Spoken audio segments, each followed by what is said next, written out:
주님의 이름으로 사랑합니다. 축복합니다. 건강하시기 바랍니다. 오늘 제목을 찬송은 정직한 자들이 마땅히 하는 바이다. 정직한 자들의 것이다라는 제목을 가지고 말씀을 선고해요. 찬송은 마땅히 예수 그리스도를 믿는 사람들이 하는 거예요. 정직한 사람들은 당연히 할 수밖에 없어요. 내가 예수 그리스도를 믿냐? 정직하다? 찬송을 하게 됐어요. 마음을 떠들면서 떡을 파는 어떤 할머니가 있었어요. 이 마을 저 마을 파는데 떡을 파라. 이 떡을 어떻게 맛있게 잘하니까 가서 팔기만 하면 금방 팔려요.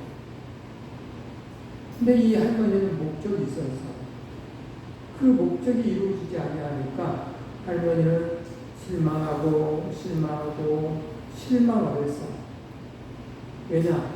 그 목적에 다른 목적이 아니라 이 떡 속에는 할머니가 보석을 또는 금을 넣어놨거든. 하나씩. 근데 떡 먹는 사람들이 그 떡을 먹으면서 이거 내 것이 아니야 하면서 가져오기를 잘했는데 안타깝게도 그런 한 사람도 없더라. 근데 어느 곳에 갔더니 조그마한 꼬마 하나가 할머니 떡 속에 이렇게 들어있어요 하면서 할머니 앞에 가지고 오더라. 할머니는 부자였어. 그래서 자기 재산을 유산으로 남겨둔 사람을 찾고 있었어. 이 정직한 사람을 찾고 있었던 거야. 이제 이 아이가 할머니 마음에 앞에서 할머니는 이 아이에게 모든 재산, 엄청난 재산을 넘겨줬다는 얘기. 정직했기 때문에 오늘날 정치 지도자가 지녀야 할 정복에 세 가지가 있다고 본다면 여러 가지 것들이 있겠지만 첫째는 인격이 형성되지 아니하는 지도자는 이 문제가 있어요. 또 하나는 정직이라고 할 수 있겠죠. 또 하나는 용기라고 할 수 있겠죠. 인격이 있어야 되고 정직해야 되고 또 불의를 보면 용기 있게 정리할 수 있는 사람입니다. 근데 오늘날 이런 부분이 너무나 미약해요. 정직한 사람, 용기 있는 사람이 너무나 안타깝게도 크잖아요. 국민의힘, 더불어민주당, 양당 대결을 쭉 가는데 그 속에서 이것은 안 맞는 거예요. 라고 이해하는 사람들이 너무나 그렇게 드물다. 그냥 당을 쫓아갈 뿐이지, 우리 당이 이걸 요구하니까 그걸 쫓아갈 뿐이지, 이것은 안 맞아요. 국민을 위해서는 안 맞습니다. 하고 이야기하시는 분이 정말 그렇게 드물다. 이게 문제죠. 오늘 저와 여러분들 용기가 있어야 되고 하나님의 말씀에 또 오늘 우리들은 하나님의 말씀에 정직한 삶을 살다 보면 이 나그네 인생 속에서 어느 때는 꼭 참아야 할 때가 있고 어느 때는 용기 있게 해야 할 때가 있는. 근데 아무 때나 다 휘둘러서 사시면 안 된다는 거죠. 어느 분야에서 지도자 노릇을 제대로 하려면 이들 세 가지 덕목을 꼭 갖춰야 된다는 것이죠. 크리스천에게 인격이란 어떤 것이 있을까? 그렇잖아요. 예수 그리스도의 인격을 닮아가는 인격이 필요해요. 예수님을 닮아가는 겁니다. 또 그리스도의 삶과 인격을 닮아가는 것은 바로 경건이라는 것인데 이 경건이 필요해요. 내가 예수 그리스도를 닮았다 하면 경건의 삶이 꼭 필요하다. 신앙에는 세 가지 훈련이 또 필요하죠. 여러 가지 훈련인데 경건의 훈련이 필요합니다. 이 경건의 말씀도 살려고 하는 경건의 훈련, 하나님의 말씀을 읽고자 하는 경건의 훈련, 또 하나님께 대화하고자 하는 기도하는 훈련, 또 하나님의 선을 쫓아가는 선을 위해서 싸우는 경건의 훈련이 필요해요. 또 하나는 육체의 훈련이죠. 내 육체에 아무리 피곤하고 아프다 할지라도 이 육체를 이끌고 하나님 아버지가 원하는 그런 삶을 살기 위해서 내 육체보다도 내 정신, 내 육체를 지배하는 훈련이 필요해요. 우리 교회에서는 그런 분들이 참 많이 계셨죠. 원로 목사님이 육체를 이기고 어떤 아픔이 할지라도 하나님 나와서 예를 들고 얼마나 했습니다. 또 이금순 권사님 같은 경우도 저는 놀랬잖아요. 발목이 금이 갔는데도 불구하고 이야기하지 않고 교회 와서 예배를 드리고 금이 갔는데도 불구하고 그리고 집에 가서 금이 간 걸 알고 병원에 가서 40일 있었어요. 그만큼 육체보다도 하나님을 섬기고자 하는 마음, 육체를 얘기하는 또 하나는 생활에 예수 그리스도를 닮아가는 생활이 그리스도인들에게 있다고 한다면 이 나라는 아름다운 나라가 될 거예요. 예수 그리스도를 믿는 그 사람들을 바라보면서 사람들은 저 사람은 예수쟁이야 라고, 그리고 저 사람은 선한 사람이야 라고 말하겠죠. 왜? 경건의 삶을 살기 때문에, 그런 생활을 하기 때문에. 근데 욕심이라는 욕심은 다 버리고 자기 마음에 맞는 것을 추구하는 사람, 전혀 예수 그리스도를 닮아가지 않은 삶을 사시는 분들이 바닷가에 많이 있다. 예전에도 말씀드렸지만 어느 집회에 갔더니 은혜를 받으려고 자리 싸움 하더라니까.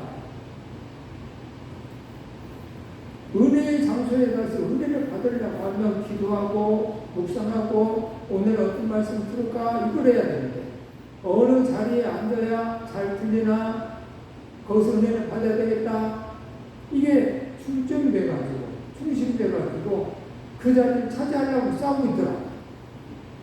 얼마나 무슨 이야기야. 신앙인은 그래서는 안 되는 거예요. 생각을 해야 돼. 값비싼 대가를 치름이 없이는 바람직한 인격을 가질 수가 없어. 내가 희생하지 않고는 바람직한 인격을 가질 수가 없어. 이분은 거룩으로 가고 사람 아무리 이야기해도 삶 속에서 섬기고 희생하는 그런 생활이 없으면 안 되죠. 알아주지 않아. 대가를 치러야 삶 속에서 내가 희생하고 내 주머니를 털고 내 몸을 혹사시켜 가면서 섬기는 생활을 했을 때에 그래, 우리 권사님은, 우리 집사님은 정말 달라 그러는 거죠. 이런 생활을 하면서 산다고 한다면 정말 값비싼 대가를 치르는 것이 되겠죠. 값비싼 대가를 치렀을 때 확신 있는 그런 믿음 생활을 할 수가 있죠. 데살로니가전서 5장 23절에 오늘 우리들의 몸의 영에 대해서, 육체에 대해서 이렇게 하라라고 말씀을 하셨어요. 어떡할까요? 평강의 하나님이 친히 너희를 온전히 거룩하게 하시고 또 너희의 온 영과 혼과 몸이 우리 주 예수 그리스도께서 강림하실 때에 흠없게 보존되기를 원하노라. 아멘. 여러분들의 영과 혼과 몸이 예수님이 강림하실 때까지 흠없게 보존되기를 원한다. 흠없게 보존되기를. 그러면 어떻게?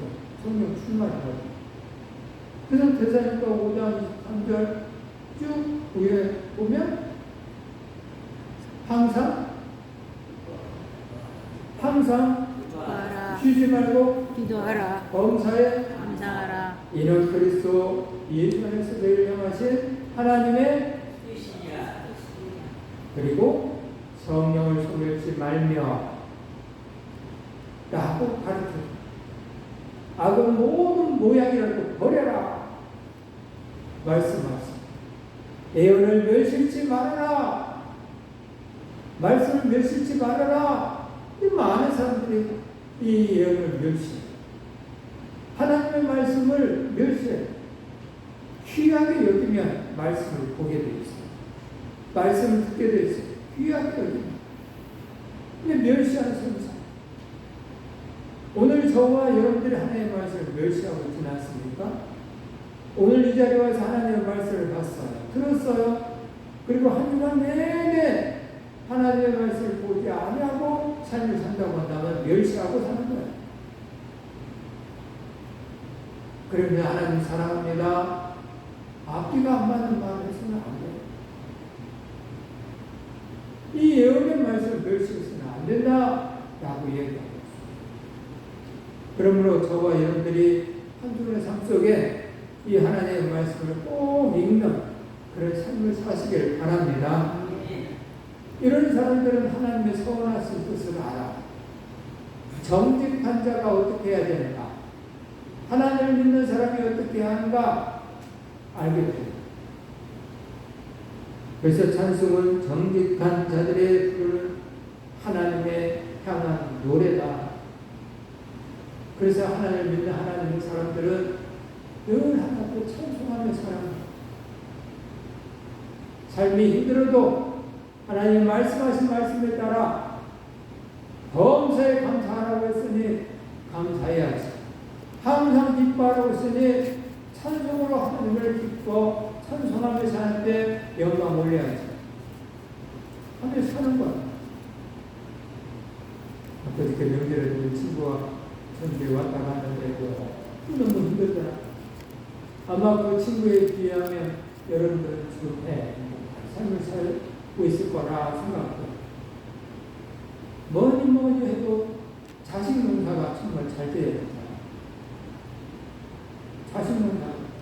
근데 안타깝게도 이 자식 농사에 하나 딸 들었는데 그 딸 하나가 공부야 가르쳤고 잘해서 서울에서 교사 생활을 하고 있습니다. 이단에 빠져가지고 머리가 획 돌아가지고 우울증 생기고 교육증 생기면서 정상적인 삶을 살고 그래서 교장 선생님이 안 되겠습니다. 그래서 6개월간 쉬다 또 갔는데 제정신이 아닙니다. 강제를 입원시켜서 또 나타나십시오. 그래서 서울에 있다가 부산으로 가지고 부산에서 병원을 입원시키고 합니다. 아? 이상을 했다고. 근데 강제 입원을 시켰더니 엄마 아빠를 믿지 못하니까 이걸 파락파락하고 지어다. 얼마나 힘들겠어요. 그 부모 입장에서. 여러분들은 그런 감정이 있지 않냐면 정말 감사해요. 조금 힘들고 조금 괴로운 부분이 없지 않아 있을 수도 있겠지만 그렇지 않으면 감사를 하세요. 오늘 저와 여러분들은 감사하는 것이 너무 많아. 그러한데도 불구하고 하나님 아버지를 범사에 감사하라. 이것이 아버지 뜻이라고 했으니 친구여 감사하시게. 감사하시게. 실제로 내 삶에 그런 삶이 있다고 한다면 많이 힘들겠지만 성경에는 이렇게 쓰였으니 그래도 감사하시게. 라고 해서 말씀드렸다고 얘기했습니다. 오늘 저와 여러분들은 하나님의 사람들을 말씀하는 것. 어떤 환란이 있어. 그래서 정직한 성도의 네 가지는 무엇을 해야 되냐? 찬송을 해야 된다. 이 찬송. 에베소 5장 19절 말씀 이런 말씀 잡도할까요? 너희의 마음으로 주께 노래하며 찬송하라. 너희의 마음으로 주께 노래하며 찬송하라. 오늘 저와 여러분들이 마음으로 주께 찬송하는 우리 성산의 본수들이 되기를 바랍니다. 찬송하면 여러분들은 정말 마음에 평안이 와요. 즐거워. 천군 천사가 도와주겠죠. 두 번째는 어떻게 해야 되냐? 어떻게? 첫째는 새 노래로 찬양해야 한다라고 가르쳐줬어요. 새 노래. 삶 속에 새 노래를 찬양하시기 바랍니다. 여러분들에게 와 닿는 가사를 만들어서 찬양합니다. 걸어갈 수 있음에 감사, 안 아픔에 감사, 또는 아프다 할지라도 심하지 않음에 감사. 감사할 것이 너무너무 많더라고요. 너무너무. 손발이 저리지 아니한 데 대해서 감사, 쑤시지 아니한 데 대해서 감사, 옆구리가 아프지 아니한 데 대해서 감사, 또 허리가 아파도 걸어 다닐 수 있음에 감사. 감사를 누가 찾아. 근데 그때는 잘 몰랐어. 앞으로 나는 가리겠구나. 요 근래 와서 손발에 꼭 바늘로 꾹꾹꾹꾹 손가락 마디마다 찔렸는데 고통스럽더라. 이런 부분이 따로 없더라. 그래서 밤에도 잠깐 한 5시간마다 껴가지고 손발을 문들리고 마사지를 하고 안 아프니까 살겠어. 안 아프니까. 얼마나 감사할 것이 많은가. 하나님 아버지께서 범사에 감사하라고 하니까 알지 못하니까 감사할 줄 모르는가 보다 생각하시고 손가락을 바늘로 푹 찌르는 거예요. 옆구리를 아프게 했던 거, 허리를 아프게 했던 거. 감사할 거 많지? 안 아픈데 감사할 거 많지? 걸어다니는 것도 감사할 것이지? 볼 수 있으니 감사하지? 하면서 감사할 것을 막 생각나게 감사를 안 하니까 오늘 저와 여러분들이 감사하는 하나님의 사람으로서 새 노래로 찬양하는 그런 복된 사람이 되기를 바랍니다. 둘째, 각종 악기로 찬양해야 한다. 각종 악기로 찬양하면 너무너무 좋죠. 각종 악기. 또 즐거운 소리로 아름답게 연주를 해야 합니다. 이 정직한 자들은 하나님을 찬송하기 위해서 여러 가지 모양으로 해서 하나님 기쁘시게. 다윗은 그랬잖아. 다윗 시대에 성가대가 조성이 됐어. 그런 생각을 해서 하나님 아버지를 어떻게 하면 기쁘게 해드릴까? 그래서 성가대를 조성하고 남녀노소 할 것 없이 통해서 하나님께 찬송할 수 있겠다. 정직한 자들은 어떻게 하나님을 기쁘게 할까 생각해요. 교회에서 찬송할 때 지킬 5대 법칙이라는 것이 있어요. 하나는 요즘은 모두 함께 찬양을 해요. 모든 성도는 하나님께 찬송을 해요. 큰 소리를 내서 힘껏 정성껏 찬양을 해요. 세 번째는 겸손히 튀지 않게 불러요. 네 번째는 박자와 고절을 장단을 맞춰가면서 불러줘야 돼요. 자기 소리가 유별나게 커서는 안 돼요. 교회 안에서 다른 사람과 잘 어울려서 불러요. 또 부를 때는 영을 불러야 돼요. 하나님을 생각하면서 불러야 돼요. 왜 그렇게 불러야 되냐라는 것이죠. 왜 그렇게 불러야 되냐면 그의 향하신 일이 다 진실하시기 때문에 그래요. 하나님의 향하신 일이 다 진실해요. 그러므로 오늘 우리들은 마땅히 찬송, 또 그의 공의와 정의를 사랑하시고 인자하심으로 그렇게 하나님께 찬송을 불러야 돼요. 세 번째는 여호와는 창조주시기 때문에 불러야 되는 거고, 네 번째는 성도를 자기 백성으로 택하셨기 때문에 오늘 우리들은 하나님을 찬송하면서 삶을 살아야 합니다. 이게 정직한 자들의 삶이에요. 네 번째는 언제 그리고 누구를 위해서 불러야 되냐. 첫째, 찬송은 무엇으로 불러야 돼. 또 괴로울 때, 고통받을 때, 슬플 때, 기쁠 때, 감사할 때, 어느 때든지 무엇으로 불러야 돼. 기쁠 때는 누가 못 불러. 근데 슬플 때, 괴로울 때 부르기가 그리 쉬운 게 아니에요. 근데 말씀에 의해서 불러야 돼. 무엇으로 불러야 돼. 둘째, 찬송은 하나님을 찬송하는 것이어야 돼. 하나님을 찬송하는 찬송을 해야지. 다른 것을 위한 찬송을 했으면 안 돼. 마귀는요, 찬양을 못하게 해. 감사를 못하게 해. 그러나 하나님 아버지는, 성령님은 찬송을 하기를 원하시고, 하게 만드시고, 그리고 하나님은 감사하는 마음, 고마워하는 마음을 주셔. 마귀는 짜증을 부려요. 불평, 원망을 줘. 남을 헐뜯는 말을 하게끔 만들어요. 마귀는 그래. 그래서 찬송을 못하게 해요. 하나님은 찬송을 하기를 원해요. 늘 찬송하고, 늘 기뻐하고, 늘 긍정적인 말을 하고, 형제에게 사랑을 말을 하고, 또 형제에게 위로의 말을 하는 것이 바로 하나님의 마음. 불쌍한 자들을 바라봤을 때에 불쌍히 여기는 마음이 예수님의 마음입니다. 나이선 밥을 보면서도 불쌍히 여기는 마음이 있어서 자식을 살렸다. 이게 예수님의 마음입니다.